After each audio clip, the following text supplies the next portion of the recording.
প্রতিবেশী রাষ্ট্র বাংলাদেশের অশান্ত পরিস্থিতির আঁচ যাতে সীমান্তে এসে না পড়ে তাই নিশ্ছিদ্র নিরাপত্তা ভারত বাংলাদেশের আন্তর্জাতিক সীমান্ত নদিয়ায় অশান্তি পরিস্থিতি এখনও বিদ্যমান প্রতিবেশী রাষ্ট্র বাংলাদেশের হাসিনা সরকারের পতন ঘটেছে এদিন জানা যাচ্ছে তিনি পদত্যাগ করেছেন। বাংলাদেশের সেই অশান্ত পরিস্থিতির কোনো রকম আঁচ যাতে ভারত বাংলাদেশে আন্তর্জাতিক সীমান্তবর্তী এলাকায় এসে না পড়ে তার জন্য ভারত বাংলাদেশ আন্তর্জাতিক নদিয়ার সীমান্তবর্তী অঞ্চলে মোতায়েন করা হয়েছে বিএসএফের কড়া পাহারা। নিশ্ছিদ্র নিরাপত্তায় মোড়কে মুড়ে ফেলা হয়েছে সীমান্তবর্তী এলাকা। চলছে তল্লাশি। নদিয়ার কৃষ্ণগঞ্জের গেদের সীমান্তে বিএসএফের কড়া নজরদারির মাঝে ৩২ নম্বর ব্যাটালিয়নের কোম্পানি কমান্ডার সুজিত কুমার জানালেন যে কোনো রকম পরিস্থিতির মোকাবেলা করতে তৈরি বিএসএফ জওয়ানরা। যদিও মঙ্গলবার সকাল থেকেই কড়া নজরদারির মধ্যে দিয়ে যারা বিএসএফের চেকপোস্টে দেশে ফেরার জন্য এসে দাঁড়িয়েছেন তাদের পড়তে হচ্ছে বিএসএফের প্রশ্নের মুখে, কারণ যারা বাংলাদেশে থেকে ভারতে এসে চিকিৎসা করিয়েছেন তাদের মেয়াদ শেষ হয়ে গেছে ভিসার। সেই কারণে বাংলাদেশ যতই অগ্নিগর্ভ হয়ে উঠুক না কেন দেশে তো ফিরে যেতেই হবে।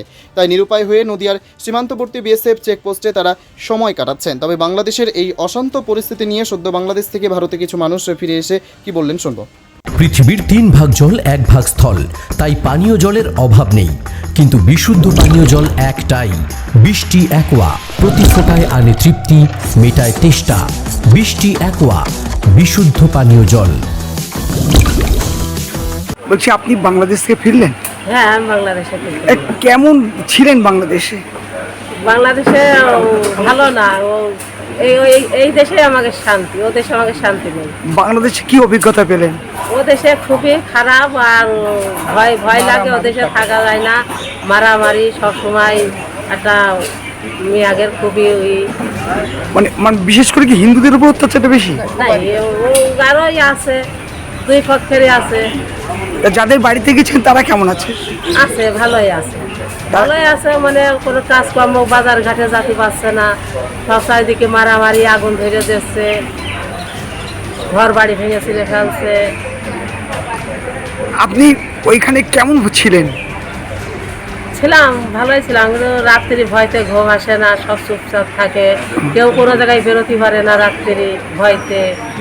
আর ওই জন্য কি তাড়াতাড়ি দেশ থেকে ফিরে এলেন? হ্যাঁ, দেখলাম দেশের মানুষ দেশের তাড়াতাড়ি চলে যায়। আপনার নাম? আমার নাম মায়া বিশ্বাস। আপনি কি বলছেন, কি চাচ্ছেন? হ্যাঁ, কি চাচ্ছেন আপনারা? আমরা দেশের মানুষ দেশে চলে আসলাম, ভালো হইলো।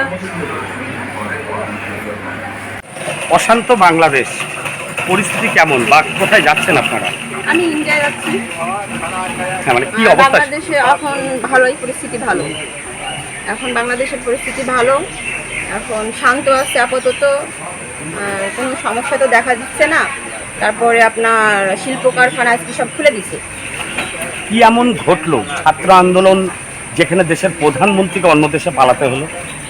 আমি যতটুকু শুনেছি কোটার জন্য এরকম করছে, তাছাড়া আর বিস্তারিত বলতে পারবো না। কোটাটা তো সেটা সংবিধান চেঞ্জ হয়েছে এবং কোটাতে সেটারও সংশোধনী করা হয়েছিল, তারপরে আবার পরিবর্তন করছে, এটাও শুনতেছিলাম, এখন সঠিকটা জানি না।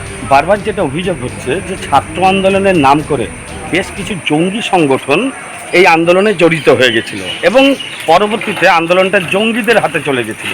এটাকে কিভাবে দেখছেন? এখন মানুষ তো বলছে, কিন্তু সেরকম তো কিছু বোঝা যাচ্ছে না। তো ছাত্ররাই যা করতেছে, ছাত্ররাই করতেছে। এখন ধরেন বাংলাদেশে যতগুলো ভার্সিটি আছে সব ছাত্ররাই আন্দোলন করছে, এবং কত মায়ের সন্তান গেছে তার ঠিক নেই।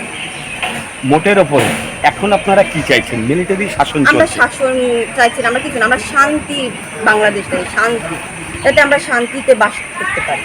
তাতে ক্ষমতায় কে আসুক আমার সেটা আসা যায় না, এক কথায় শান্তির দেশ চাই, শান্তিতে বাস করতে চাই, যাতে কোনো জায়গায় এই যে এখানে আসবো, আমি আজকে একা আসছি কিন্তু আমার আম্মা আসতো, এই যে এই গন্ডগোলের জন্য আমার আম্মার ভিসা পাই, একা আসতে হয়েছে। এটা একটা কঠিন না? যদি এইটা না থাকতো, এই গন্ডগোলটা না হইতো, তাহলে শান্তি অবস্থায় থাকতো, ভিসাটাও পেয়ে যেতাম, চলে আসতাম দুজনাই। এই আমরা শান্তি চাই, শান্তি। আপনার নাম পরিচয়? আমার নাম রিনা, আমি বাংলাদেশের মেয়ে, আমি ইন্ডিয়াতে যাচ্ছি বেড়াতে। বাংলাদেশ থেকে আসলে বাংলাদেশের অবস্থা কি? আমরা যখন এসেছি তখন ভালো ছিল, আমরা তো গ্রাম থেকে এসেছি, গ্রামের কোনো ঝামেলাটা দেখিনি।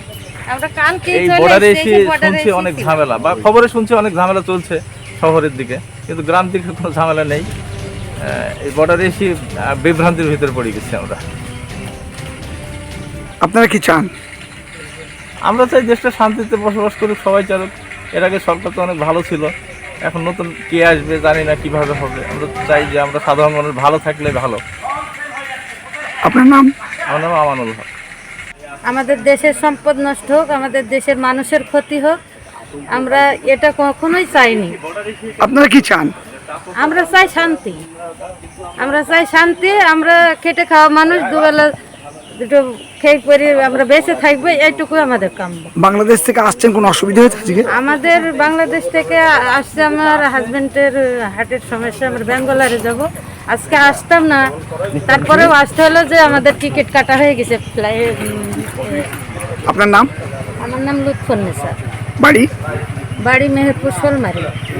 নদিয়ার সবথেকে বড় English medium school JRS public school প্রায় 35 বিঘা জমির ওপর গড়ে উঠেছে বিশাল ক্যাম্পাস। নার্সারি থেকে শুরু করে উচ্চ মাধ্যমিক, ITI college, law college, BEd college, ভর্তি চলছে জেআরএস পাবলিক। ব্যালকনি বা সিঁড়ির রেলিং, মডিউলার কিচেন বা ড্রয়িং রুম, এক কথায় আপনার স্বপ্নের বাড়িকে করে তুলুন আরো সুন্দর। Chakdah ply centre, gorgeous look বা কোয়ালিটি সবে 3 নম্বর 1 Chakdah ply centre. Chakdah ply centre, KBM, Chakdah, Nadia. কোথায় ইনভেস্ট করবেন, কেন করবেন বুঝতে পারছেন না তো? সঠিক গাইডলাইন পেতে আজই আসুন নদিয়ার চাকদাতে নিবেদিতা প্রাইভেট লিমিটেডে। Nivedita private limited, marketing and distribution service. Chakdah aluminium centre, ply, কাঁচ, laminates, kitchen fittings, door lock, window ও অ্যালুমিনিয়ামের খুচরো ও পাইকারি বিক্রেতা। Chakdah aluminium centre, Purbalalpur 50 number রেলগেটের পাশে, চাকদা, নদিয়া। হোমওয়ার্কটা করেছো? হ্যাঁ স্যার। এ বাবা, ভুল করেছো কেন? চোখে কেমন ঝাপসা দেখছি, লিখতে আর পড়তে খুব সমস্যা হচ্ছে।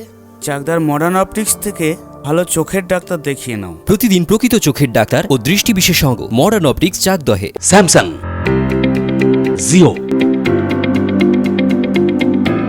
রিয়েলমি, নদিয়ার একমাত্র অথরাইজড ডিস্ট্রিবিউটর ঘোষ কমিউনিকেশন, থানার মোড়,